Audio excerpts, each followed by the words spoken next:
Hi, my name is Leslie Carrillo, and I am a second-year Advocacy Director for Undocumented Students for Education Equity at ASU.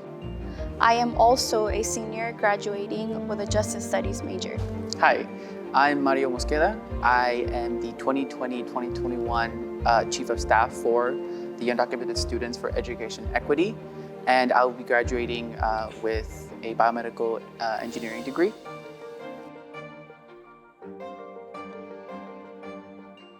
There is an estimated 247,000 undocumented immigrants in the state of Arizona, and an estimated 37,000 first-generation immigrant students. While these are rough estimations, there is a need that is not being met. Many undocumented students pursuing a formal college education are in need of aid. The We Rise Scholarship Fund was created in response to this need, and we hope that you will watch this video and donate to help these students achieve their dreams and educational aspirations. Yes, so with that in mind, both Leslie and I would like to welcome you to this video. We hope that you watch along with and just listen to the stories of some individuals that are members, advocates, co-conspirators of this community as they talk about the importance and the need of funds like this. We hope that you watch and you learn something new, and maybe it inspires you to donate or just spread the word about the We Rise Fund. And we hope you enjoy. As you mentioned before, you are one of the founders of UC. And so my question would be, why did you create UC, and what made you want to create an organization like this? I think all of the people that co-founded UC came from it from like a different angle. But I personally felt that we needed a place for us to get together and meet one another to offer like that emotional and social support, navigating ASU. And there was also like a very big need for, of course, financial resources and other resources that people don't think about, like such as housing, medical services. And then there was also the aspect of making sure that just students understood that this would also be a club where we would advocate just for like a greater like immigration reform, outside of ASU. The reason why we really thought it was important to start a student organization like this one is because there was no organization that existed for us as undocumented students. Some with DACA, some without DACA, but we were in a point where there was a lot of fear and a lot of uncertainty for a lot of us. We didn't know if DACA was going to continue existing. We didn't know if we were going to be able to continue our education. When we first started organizing our group, it really became a way to fight back against the anti-undocumented student legislation that was happening at the state level. We were potentially going to lose the ability to pay in-state tuition. Due to, also the presidential leadership wasn't very friendly to us in our community, to our families. They didn't think that we deserved to continue our education. They didn't think that we should even be here. Yeah. And creating this organization was a way of fighting back against that. And not just fighting back, but also giving people a space to feel like they belonged somewhere here in Arizona, at Arizona State University, because we knew we weren't the only ones. We knew that, this was much bigger than just, me, Eder, Corina, Vasi, and Oscar. And it was all about this idea that we felt that we needed a voice here at ASU. We needed just a voice here in Arizona in general. And while there were other organizations, we also felt that there needed to be like a youth organization, especially at a university level, right? Because we understand that an institution like ASU is ultimately an institution, and the people that run it, that are part of it, is really important at shaping this institution. So we felt that we needed a group like UC to come. We didn't think that it was going to continue on once we left, which makes me very proud that all the hard work that we put into the student organization and the investment we made also in the generation that came after us really paid off, because things do not continue on just because. Right. There was a lot that happened behind the scenes to really make sure that the seeds we planted grew. And I think that's really what we're seeing now with this scholarship. That's what we're seeing now with the continued advocacy that's going on campus with UC. And so we know you were part of the group that was responsible for the creation of the We Rise Fund. What compelled you and the others to work together to create this fund? So at the moment that we decided to create this fund, there was a lot of things happening with DACA. So it had just been rescinded by the Trump administration, and also DACA students had been taking away in-state tuition from both the community colleges and the 3 universities.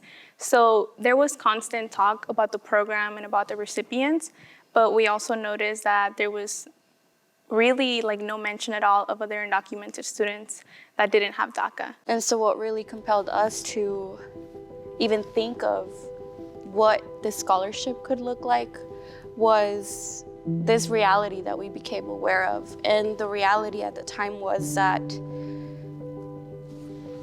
students who were graduating from high school were no longer eligible to apply for DACA status. So they weren't able to apply for deferred action. And we had an increasingly alarming number of undocumented students graduating from high school that just did not have any resources available to them. So for example, for me, I was coming into UC as the only member who didn't have DACA at the time, and the rest of the members either had DACA or were allies. So we realized that there was this disconnect between the aid that was available to all of the students. UC is about education equity, but there was not really a lot done towards those students that didn't have DACA. So, as I mentioned, I didn't have DACA, so whenever I was trying to apply for scholarships, the requirement that I always saw was must have DACA, or must have a 3.0 or higher GPA, must be involved in extracurriculars, must be all of these things. So we realized that for people who are in the position that I was in, or who are just in different situations, a lot of the times being this superhero is not possible.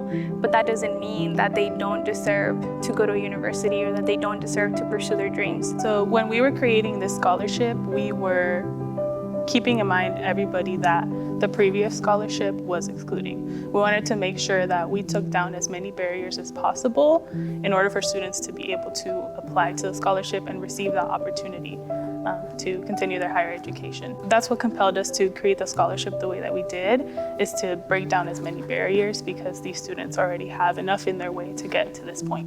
Have you seen its effects on the community, on ASU, UC members? One of the biggest effects I see with students, or students who are able to qualify, is just the fact that they see something that they can even qualify for.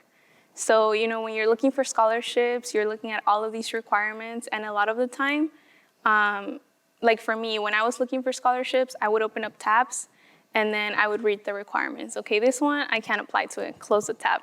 This one, I can't, close the tab. So in the end, I ended up with from 30 tabs to 1 or 2.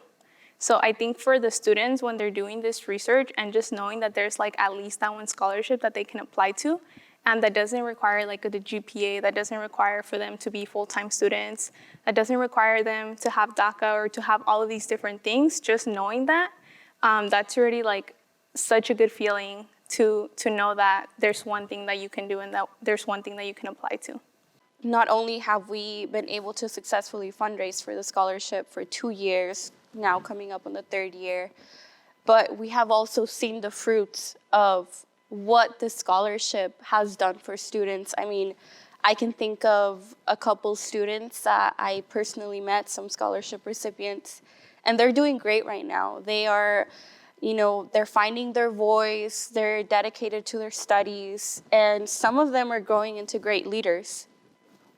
Yeah, so for The approximately 10 people who have gotten the scholarship so far, we've seen them be able to go to university, feel a relief from that scholarship.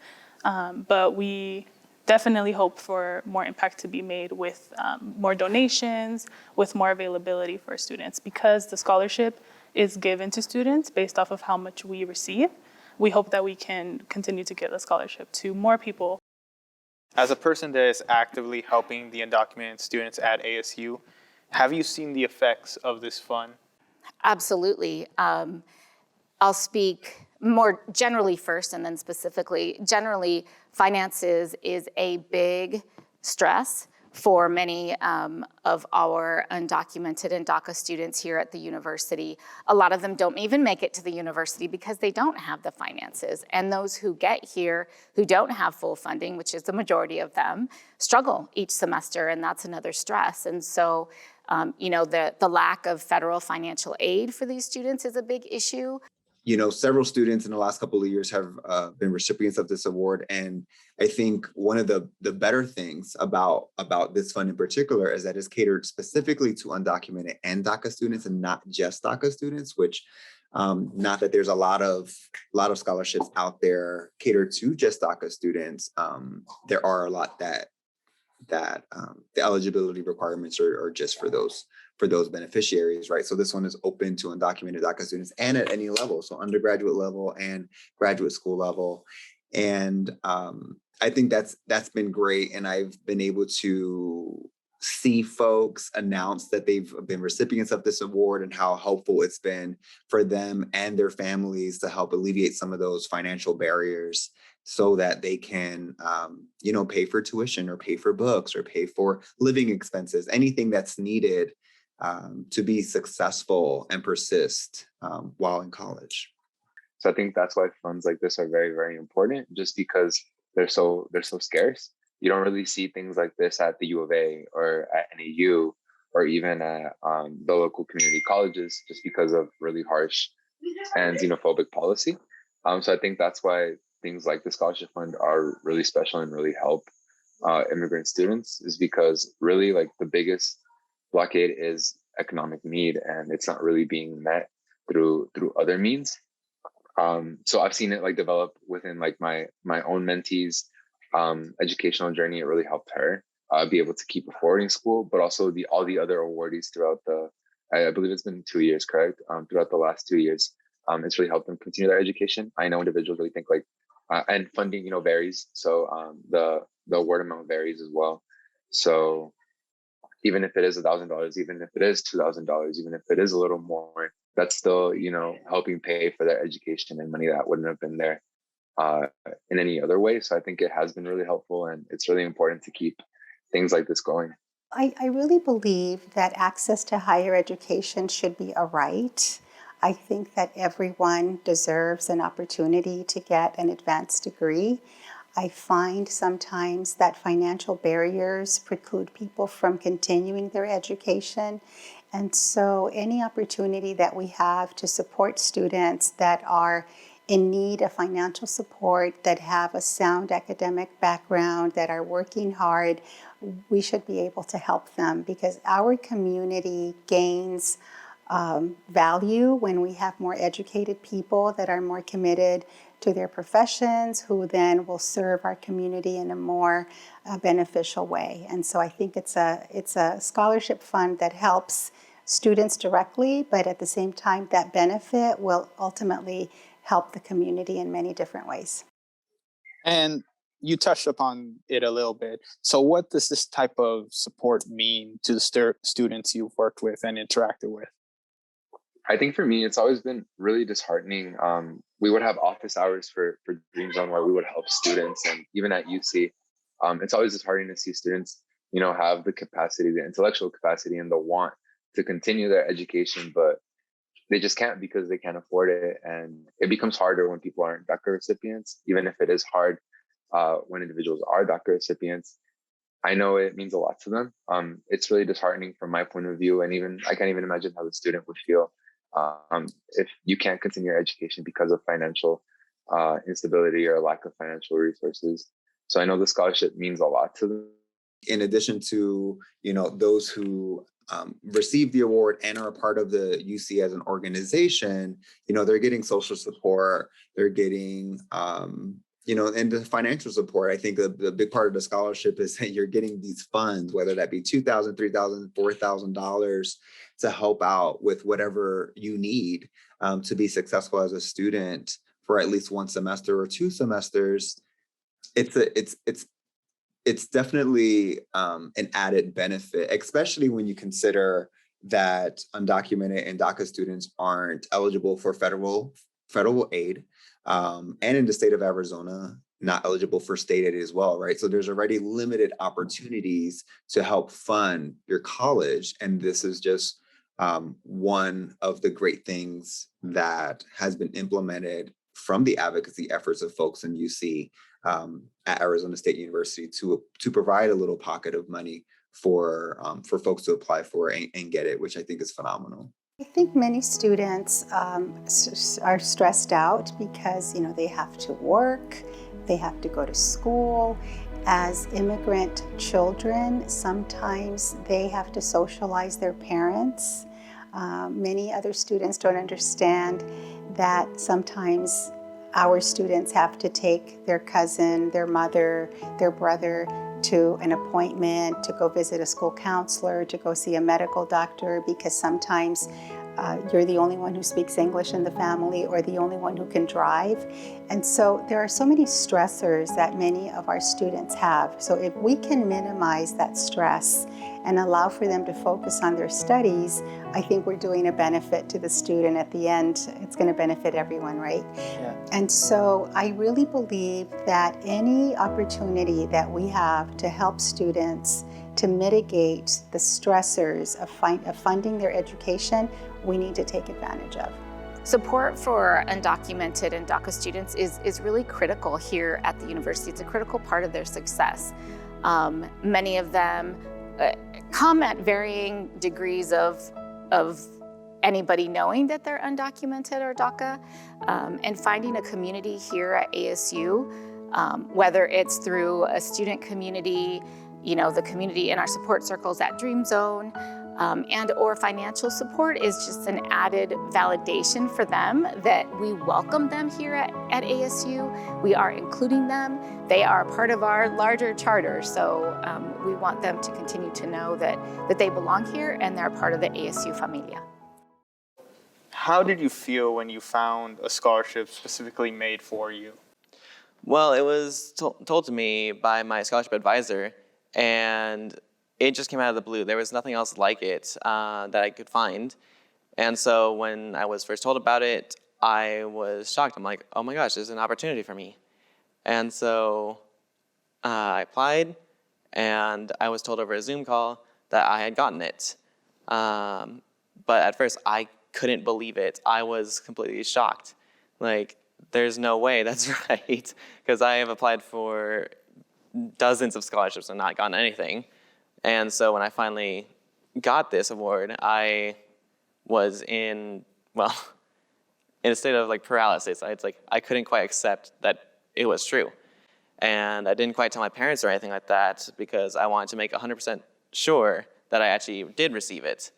And so when I told them several months later, back in, I think, June or July of 2020, that I was getting this scholarship for the fall, they were just shocked, of course, just like myself. And they were like, why didn't you tell us? I'm like, I wanted to make sure that I actually did get it and didn't provide any false information. And so they cheered so loud over the phone that I had to put it down. And it was absolutely insane because this scholarship means, everything to me. And I'm so incredibly thankful for it.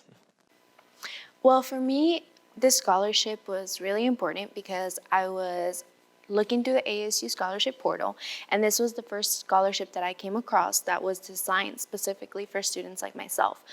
Previously, prior to that, I'd been applying to so many different scholarships, but for one reason or the other, I wasn't getting it. I was under the false pretense that I was going to get financial aid when I came to ASU because I talked to someone from ASU, but they had an understanding that I was a DACA recipient when I wasn't, so that financial aid that they thought applied to me in reality did not. I had come across an instance where there was a scholarship I applied to, I got accepted, and then I got it taken back because of my status. So for me, finding a scholarship that was designed for me meant so much, and it just kind of symbolized, in a way, hope. It symbolized that there was someone out there willing to give me money so that I could go to school and that I could better myself. So that scholarship had a lot of importance, especially when I was an incoming freshman, a first-gen student, and I felt like all the odds were against me. It was just like a ray of hope. It was just a nice feeling to know that there were people out there rooting for me despite all the odds against me. Yeah, and so you touched upon this a little bit already, but what does receiving this scholarship mean for you as a dreamer, as someone who had some financial hardships that he needed to overcome? Yeah, so I had just been in a pretty severe financial crisis, and I was not able to support myself and go to college at the same time.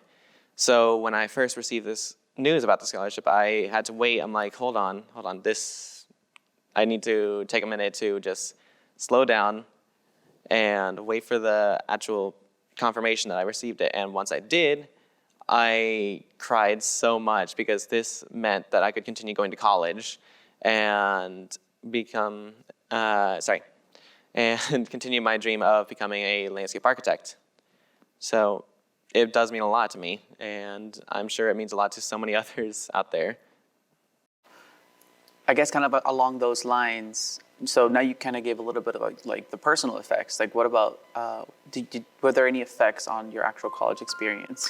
Well, I would have to say that the scholarship, for one, if we're talking about the financial aspect, it helped me. It wasn't a big amount, but it was enough to cover my books and a few of my other basic necessities. So I was very, very thankful for that because it was a burden taken off of my parents' shoulder and off of my shoulders as well. Kind of going off along those lines, the thing that I'm always thankful for and I always thank God is that this scholarship brought me to UC. To me, UC was my family. When I went to the recipients award ceremony, I made friends. That same night, they had taken me home because my parents unfortunately were not able to make it just because of the travel distance between my home and ASU Tempe.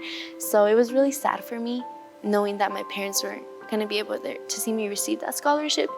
But automatically everyone there made me feel like I was at home, like I was with a group of family, and that's why I've committed myself to UC, and that's why I now hold a position within UC, because I want to do what UC did for me to other people. Well, besides saving my college career, it was because of this scholarship that I got into UC. I got in contact with my scholarship advisor who told me a little bit about the organization and decided to get involved. And I am so happy that I did because this community is honestly amazing. If you were to have, for example, a conversation with people that wanted to donate Yeah. or potential donors, what is something that you would like to tell them to kind of maybe put them on the side of like support or even just spread the word about the scholarship? Yeah, I mean, I think that when you invest in documented students, you don't just invest in one person, you invest in an entire community, in entire families, because through the hardships that we've gone through, I think there is a positive that has come. And I think that it has really driven a lot of us to not only achieve, but overachieve, right? And not only think about ourselves, but think about the community that we come from, to think about, the place where we come from, also the heritage, right? And advancing our families, our communities to something greater. So I think that when people invest in undocumented students, they don't just invest in us, they invest in our country. They invest in our state, because whatever we go on to do next, whether it's being involved in politics or whether it's being a teacher or whether it's working in STEM and moving forward, science that right now we're seeing play out before our eyes during the COVID-19 pandemic. You never know, right, what that person is going to achieve or what they will go on to do. And I think that sometimes that's rare, right? Yeah. to see. And I think that it's because we've gone through the things we've gone through, whether that's been obstacles at the state level, not being able to have driver's licenses or pay in-state tuition, which is also a very important point to make, I believe, because we're facing a lot of things normal students aren't. We are facing the fact that we don't have a lot of financial aid, the fact that we don't have, state resources to help us. And as someone who received a scholarship to be able to finish my last 2 years here at Arizona State University with a political science and history degree, I wouldn't have been able to do that if it wasn't for someone believing in me and thinking that, this investment will be worth it in the end, because it's about, moving our society forward. And if we can't include undocumented people in those aspects of our society, then we are not moving forward as we should. So I believe that, an investment in this scholarship is something that you may not see in other scholarships. And the reason why is because you're giving to someone who has already shown resilience, right? The fact that you're even here is already going far beyond what most people in our community have been able to do. Or we're expected to do. This is one of the most important causes that you can donate. These students come to the university, have worked very hard. They appreciate the opportunity to be here. They acknowledge that it's a privilege. Higher education and them being here at ASU is an honor for many of them. They don't take it for granted. They work hard, they get good grades, they succeed. And to know that you've helped relieve some of that financial burden off of them is really, truly an amazing honor to be a small part of someone's journey here at the university. First, I would like to thank all of our past donors who have supported the scholarship fund since its inception. We definitely wouldn't have made it to the 3rd year without their support. But I think something that I want to say to donors is that I myself am a product of what can happen when a student is given the resources that they need. I was also once in a position where I didn't have the resources that I need, and my dream of going to ASU seemed almost impossible, yet I am just less than a month away from graduation. So this couldn't have happened without the support of donors and people who believe that people like me deserve an opportunity. Regardless of my immigration status, I think that more than anything, I have really thrived because I know that there are people who believe in me. If someone wanted to donate to this fund and they needed a bit of encouragement to do so, I would say to kind of see it as a last resort for students. Kind of take on the look of you have the power to help a student who doesn't have all these channels of support. You're helping a student. You can be a student's only lifeline in a way. There's so many times that, we can't accept scholarships because of our status. We can't accept scholarships because of maybe GPAs. And this scholarship is so broad and so welcoming of so many different students that it's a scholarship that deserves to be out there. It's a scholarship that was designed to help students. All the money goes directly to students. There is no pulling out for this reason. There's no pulling out for that reason. It's designed specifically for students to help students. So if you're thinking of donating, please do so, because you don't understand how much it actually means to recipients to know that, yes, all the odds are against me. Yes, everything is going against me. But there's people out there who believe in me despite my status and see me as a student rather than as just, I don't even know how to describe it, but it just makes you feel a sense of worthiness, that you belong, that yes, there's people helping you and that there's people that want you to succeed. Hi, my name is Pearl Martinez and I'm the former finance director of UC. And I would like to thank you for joining us virtually to listen to the stories of our students and for getting more informed of our cause. We really appreciate it. As you can see, we're really united as a community together, and having you take the time of your day to listen to our stories really means a lot to us.